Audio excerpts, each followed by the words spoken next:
Hello दोस्तों, कैसे हो? आई होप आप अच्छे होंगे और मैं भी अच्छा हूँ। दोस्तों आज मैं आपको बताने वाला हूँ टीडीआर फाइल के बारे में।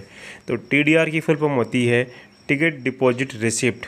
ये दोस्तों बेसिकली जब आप टिकट कोई करते हैं और कोई भी रीज़न की वजह से अगर आप ट्रैवल नहीं कर पाते हैं, जैसे कि अगर ट्रेन है 3 घंटे से ज़्यादा लेट है, या फिर ट्रेन है वही बोर्डिंग स्टेशन पे नहीं आ रही है, या फिर डेस्टिनेशन स्टेशन पे नहीं आ रही है, तो इस केस में दोस्तों आप टीडीआर फाइल कर सकते हैं। और हाँ दोस्तों, अगर ट्रेन टाइम पे है और अगर आपकी ट्रेन छूट गई है या फिर आप ट्रेन पकड़ने में लेट हो गए हैं, उस केस में अगर ट्रेन आप नहीं पकड़ पाते हैं तो उस केस में दोस्तों आप टीडीआर फाइल नहीं कर सकते, क्योंकि वो गलती आपकी है।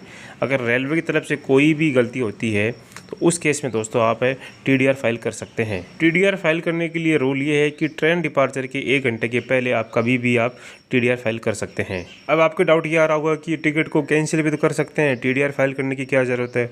अगर आप टिकट कैंसिल करेंगे तो अगर आप स्लीपर में टिकट कैंसिल करेंगे तो स्लीपर का कुछ मिनिमम चार्ज है 120 रुपये, वो कटता ही है। वैसे ही अगर आप एसी की टिकट करते हैं और कैंसिल कर देते हैं तो 180 रुपये है, वो कटता है। लेकिन अगर आप टीडीआर फाइल करेंगे, अगर रेलवे की कोई गलती होती है उस वजह से आप ट्रेन में ट्रैवल नहीं कर पाते हैं, तो टीडीआर फाइल करने से जो अमाउंट है आपने पे किया है टिकट के लिए, वो पूरा का पूरा अमाउंट है वो आपके पास में आ जाएगा। तो अब बात कर लेते हैं कि टीडीआर फाइल कैसे करते हैं। तो आइए वीडियो के एंड तक बने रहना दोस्तों। तो दोस्तों यहाँ पे मैंने एक ट्रेन की टिकट करी है और उस ट्रेन का नाम है पश्चिम एक्सप्रेस। ट्रेन के नंबर है 12926। यहाँ पे आप देख सकते हैं ये है जो पैसेंजर का नाम करिश्मा कुमावत, और यहाँ पे टिकट कंफर्म है। और दोस्तों अब मैं देख लेता हूँ यहाँ पे कि ये जो ट्रेन है दोस्तों ये मोहाली स्टेशन पे नहीं पहुँच रही है। तो यहाँ पे मैंने एक एप्लीकेशन ओपन करी है, वेयर इज़ माई ट्रेन। तो यहाँ पे लिखा हुआ है train is diverted from Sinewal and Ambala cantt junction. और मैंने जो टिकट कर रखी है ये जलंधर से मोहाली स्टेशन तक कर रखी है। तो ट्रेन आगे डाइवर्ट कर रखी है, तो ये जो दोस्तों ये मोहाली स्टेशन तक नहीं जा रही है, मतलब ये डेस्टिनेशन स्टेशन तक नहीं जा रही है, तो उस केस में मैं टीडीआर फाइल कर सकता हूँ। तो अब मैं चलता हूँ आईआरसीटीसी की एप्लीकेशन पे। तो यहाँ पे आप देख सकते हैं कि जो ट्रेन का नाम है यहाँ पे आ गया है, और यहाँ पे मैंने ई फाइल टीडीआर पे क्लिक किया है। तो यहाँ पे दोस्तों जो पैसेंजर की लिस्ट है वो आ गई है, तो मैंने सेलेक्ट ऑल पे कर लिया। अब ये आ गया रीजन कि इस रीजन में मैं टीडीआर फाइल कर सकता हूँ, तो वो है train late more than 3 hours.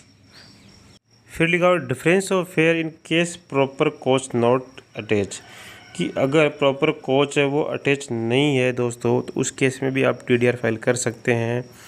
और पैसेंजर ने पार्शियली ट्रेवल किया है, ठीक है, मतलब वो डेस्टिनेशन स्टेशन तक नहीं पहुंची है वो, तो उस केस में भी वो टीडीआर फाइल कर सकते हैं। फिर है all confirmed passenger not travelled है, कि जो कन्फर्म पैसेंजर थे जिनकी टिकट कन्फर्म थी उन्होंने ट्रेवल नहीं किया। इसके अलावा ट्रेन डाइवर्टेड हो गई और पैसेंजर ने ट्रेवल नहीं किया है। फिर दूसरा ट्रेन डाइवर्ट हो गई और ट्रेन आई बोर्डिंग स्टेशन तक नहीं आ रही है। फिर आगे है ट्रेन डाइवर्ट है और ट्रेन डेस्टिनेशन स्टेशन तक नहीं आ रही है। इसमें फिर है passenger not travelled as reservation provided in lower class, कि मान लो अगर आपने कोई टिकट है दोस्तों 3rd AC में टिकट करी है और आपको टिकट वो स्लीपर में मिल गई है, तो उस केस में भी आप टीडीआर फाइल कर सकते हैं। फिर आगे लिखा passenger not travel due to ticket in RAC after chart. ऐसा होता है कि अगर आपको टिकट करते हैं और जैसे कई बार क्राउड ज़्यादा होती है, तो उस केस में अगर आपकी कोई टिकट है वो RAC में रह जाती है चार्ट बनने के बाद में, तो उस केस में भी आप ये टीडीआर फाइल कर सकते हैं।